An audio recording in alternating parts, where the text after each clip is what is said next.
नमस्कार, welcome to career 247। मैं हूं प्रशांत धवन और इस वीडियो में हम बात करने वाले हैं एक बहुत ही ज्यादा इंपॉर्टेंट टॉपिक के बारे में, जिसके बारे में आपने देखा होगा बहुत आर्टिकल्स पब्लिश हो रहे हैं। यहां पर लिखा है ब्रह्मोस से भी तेज। क्या है गोल्डन होराइजन मिसाइल जो इजराइल ऑफर कर रहा है भारत को? इस पे आप देख पाओगे कई हेडलाइंस पब्लिश हुई है कि ये ब्रह्मोस से भी तेज है और इंडिया आज के समय इवेल्युएट कर रहा है कि क्या हमको गोल्डन होराइजन मिसाइल परचेज करना चाहिए या नहीं। अगर आप यहाँ पे ये सोच रहे हैं कि ये कौन सा मिसाइल है गोल्डन होराइजन मिसाइल, आपको याद होगा साल 2025 में न्यूज आई थी कि इजराइल ने एक मिसाइल से हिट किया है कतर की कैपिटल दोहा को। ये एक बड़ा जियोपॉलिटिकल इवेंट था। बाद में एक बार को नेतन्याहू को आप कह लीजिए थोड़ा बहुत पब्लिक डिस्प्ले दिखाने के लिए ऑफिशियली कतर से माफी भी मांगनी पड़ी, बट दुनिया इस बात को लेकर काफी शॉक थी कि कतर एक ऐसा देश जहां पे इन लोगों का खुद का एयर डिफेंस सिस्टम है, अमेरिकन एयर डिफेंस सिस्टम है, दोनों एयर डिफेंस सिस्टम्स को बिल्कुल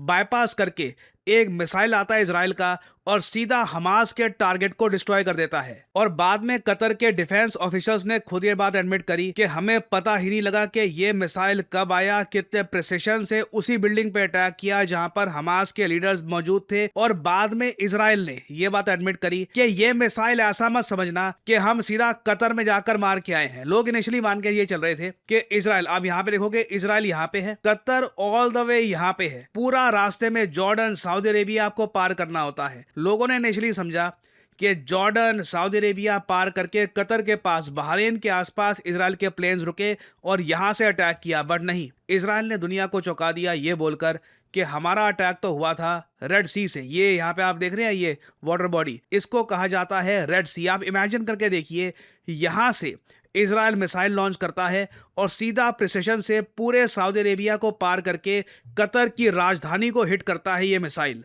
नाउ ये जो मिसाइल है इसके बारे में काफी फिर जांच पड़ताल हुई, काफी रिसर्च हुई कि ये कौन सा मिसाइल है और इवेंचुअली पता लगा कि ये इजराइल का अत्याधुनिक गोल्डन होराइजन मिसाइल है। गोल्डन होराइजन मिसाइल इजराइल ने स्पेसिफिकली बनाया है मिलिट्री टारगेट्स को एलिमिनेट करने के लिए। कोई एनिमी देश है, उनका मान लीजिए कोई जनरल है वो छुपा हुआ है, कोई लीडर है, कोई प्रेसिडेंट है छुपा हुआ है, उसको मारने के लिए स्पेसिफिकली ये मिसाइल तैयार किया गया है। ये एक ALBM है। ALBM का मतलब होता है एक air launched ballistic missile. Bharat के पास ऐसा कोई भी मिसाइल अभी तक नहीं है। हो सकता है कि आप यहां पर सोचे कि हमें गोल्डन होराइजन या जो भी होराइजन है इजरायली मिसाइल लेने की क्या आवश्यकता, हमारे खुद के मिसाइल्स, हमारे पास अस्त्र मिसाइल है, ब्रह्मोस है। ब्रह्मोस को आप गोल्डन होराइजन से कंपेयर नहीं कर सकते। ब्रह्मोस एक क्रूज मिसाइल है। ब्रह्मोस देखिए किस तरीके से अटैक करेगा, मैं आपको जो डिफरेंस है ये बता देता हूं। ये आपके सामने ट्रेजेक्ट्री है कि किस तरीके से इजराइल ने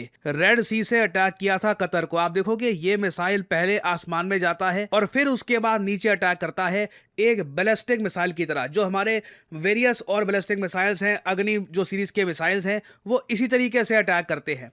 और नीचे आते टाइम बिल्कुल आप देखोगे जो ये बैलिस्टिक मिसाइल्स हैं इनकी स्पीड माक 3, 4, 5 के भी आगे पहुंच जाती है। जबकि आप अगर एक क्रूज मिसाइल देखो तो वो इतनी ऊंची ट्रेजेक्ट्री नहीं पकड़ेगा, वो ग्राउंड में ही काफी हद तक सीधा डायरेक्टली अटैक करेगा। तो भारत के पास ब्रह्मोस जैसा क्रूज मिसाइल तो है, मगर हमारे पास एयर लॉन्च्ड बैलिस्टिक मिसाइल नहीं है। कल को मान लीजिए हमें पाकिस्तान के अगेंस्ट युद्ध जल्दी खत्म करना है, हमें इमीडिएटली पाकिस्तान के न्यूक्लियर कमांड को डिस्ट्रॉय करना है, आसिम मुनीर को खत्म करना है, वेरियस और जो जनरल्स हैं उनको डिस्ट्रॉय करना है, एलिमिनेट करना है, ताकि पाकिस्तान की जो डिसीजन मेकिंग है ये एलिमिनेट हो पाए। उसके लिए इस टाइप का मिसाइल बहुत ही ज्यादा इंपॉर्टेंट है, क्योंकि गोल्डन होराइजन में देखिए खास एक इन्होंने एलिमेंट ये ऐड किया है कि ये एक टाइप का बंकर डिस्ट्रॉइंग मिसाइल है। अगर मान लीजिए दुश्मन थोड़ा सा धरती के नीचे भी बैठा है बंकर के, वहां पर भी ये मिसाइल कंप्लीट डिस्ट्रक्शन करके आ सकता है। और इसलिए आप देखोगे कि भारत में ऐसे आर्टिकल्स पब्लिश किए जा रहे हैं कि गोल्डन होराइजन ये एक ऐसा मिसाइल है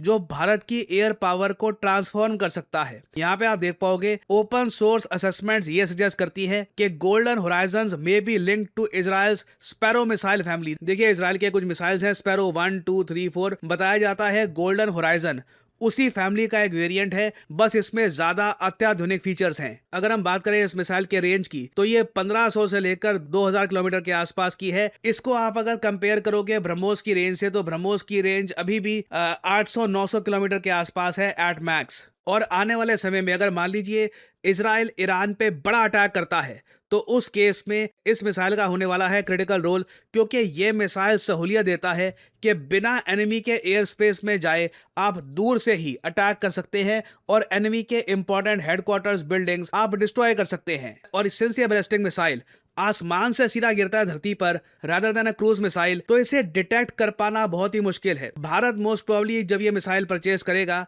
तो अपने सुखोई 30 एयरक्राफ्ट में इसको ऐड किया जाएगा और उसके बाद भारत के पास एक ऐसी ऑप्शन आ जाएगी that will 100% eliminate enemy leadership. ये मिसाइल देखिए ऐसा नहीं है कि दूसरे एयरक्राफ्ट को डिस्ट्रॉय करने के लिए बनाया गया है या फिर कुछ इसका आप मिलिट्री के अगेंस्ट यूज करोगे। स्पेसिफिकली ये डिजाइन किया गया है हाई वैल्यू टारगेट्स को एलिमिनेट करने के लिए। यहाँ पे आप देख पाओगे लिखा है गोल्डन होराइजन। ये मिसाइल बना है for hardened and deeply buried structures such as underground command bunkers. कोई अंडरग्राउंड कमांड बंकर हो गया आपका, रीइंफोर्स मिलिट्री इंफ्रास्ट्रक्चर हो गया, या फिर न्यूक्लियर रिलेटेड फैसिलिटीज आपकी हो गई, उसको बिल्कुल ये डिस्ट्रॉय कर सकता है इन सेकेंड्स। और अगर आप सोच रहे हैं कि सिंस दुनिया में बहुत कम देश है जिनके पास एक ALBM है, एयर लॉन्च बैलिस्टिक मिसाइल, एक इजराइल है, रशिया है, चाइना है, यूएस के पास भी मोस्ट प्रोबेबली खुद का एक सीक्रेटिव एक प्रोजेक्ट होगा, भारत के पास ऐसा मिसाइल अभी है नहीं, तो क्या इजराइल जेन्युइनली ये मिसाइल इंडिया को सेल कर सकता है? देखिए इजराइल ने ये दिखाया है कि सेंसिटिव वेपन टेक्नोलॉजी के मामले में ये भारत को ट्रस्ट करते हैं और भारत को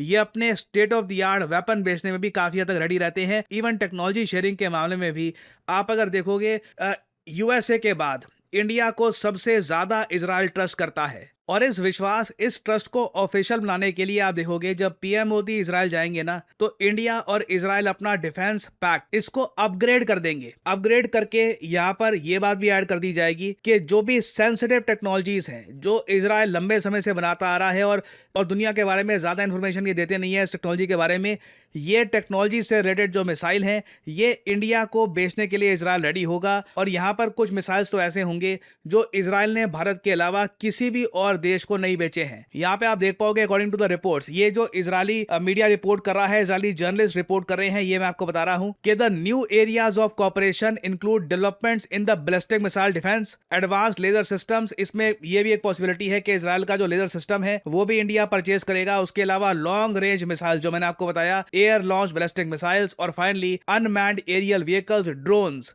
ये हम इजराइल से हो सकता है कि परचेज करें या फिर एक डिसाइड किया जाए एग्रीमेंट में कि ये सब डिफेंस आइटम्स इजराइल भारत में बिल्ड करेगा। और इजराइल अपनी तरफ से ये भी काफी पुश करेगा कि भारत हेक्सागन ऑफ अलायंसेस को ज्वाइन कर ले। ये जो वर्ड्स हैं ये रिसेंटली नेतन्याहू ने यूज किए थे इजराइल की फ्यूचर जियोपॉलिटिकल एम्बिशंस के बारे में बात करते हुए। इन्होंने ये कहा था कि ये ग्रीस, साइप्रस, कुछ फ्रेंडली अरब कंट्रीज और इंडिया के साथ मिलकर ये बनाएंगे hexagon of alliances. Now India इसको अगर ऑफिशियली ज्वाइन करता है तो ये मैं कहूंगा बहुत ही बड़ी डेवलपमेंट होगी।